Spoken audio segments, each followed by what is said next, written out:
like the 2010 NPR, the 2018 NPR preserves the option for the United States to use nuclear weapons in response to both nuclear and non-nuclear aggression. As Jim just pointed out, both NPRs therefore reject the idea that deterrence of nuclear attack should be the sole purpose of U.S. nuclear weapons. So there's some continuity there. Also, and David Trachtenberg mentioned this, like the 2010 NPR, the Trump NPR says the United States will only consider the use of nuclear weapons in extreme circumstances when the vital interests of the United States, its allies and partners are at stake. But there's an important difference here, at least in my view.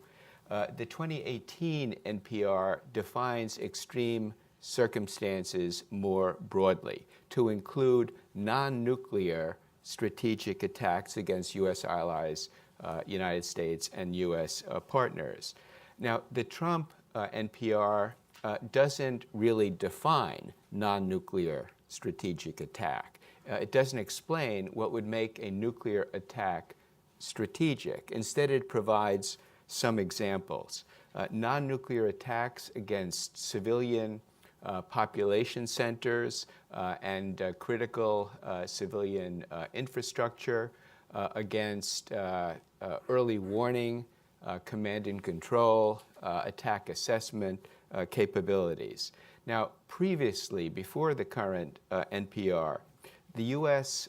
maintained the option to use nuclear weapons in response to massive conventional aggression to stave off a major strategic defeat.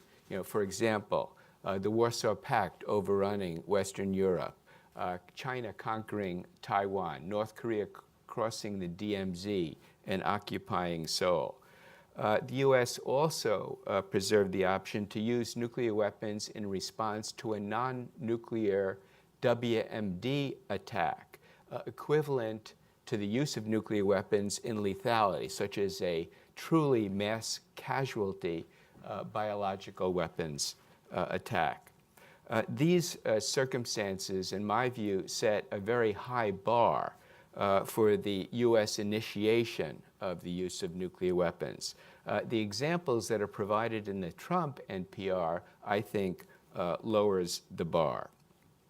The use of nuclear weapons, in my view, would hardly be the most effective, proportionate, or credible way to respond to, for example, conventional bombing of population centers, conventional or cyber attack against critical infrastructure such as the electrical grid, or kinetic or cyber attack against warning or C-cubed assets.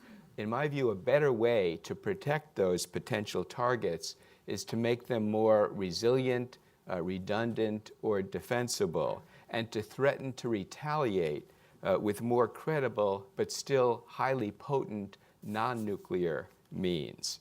The Trump administration may believe that declaring a readiness to use nuclear weapons in a wider range of circumstances will enhance deterrence. But I think such a declaratory policy has some significant downsides. If an adversary believes that the United States will use nuclear weapons early in a conflict, it may calculate that it's better off using nuclear weapons first. And concerns that the administration may be increasing the role of nuclear weapons if this perception were to become widespread in the American public, it could undermine the domestic consensus that is required to pursue the recapitalization of the U.S. Deterrent. The Trump administration may have been motivated, at least to some extent, by a political impulse to adopt a more robust approach to deterrence than its predecessors. But the 2018 NPR declaratory policy may raise some serious questions about the administration's nuclear intentions and might even do so without significantly increasing deterrence.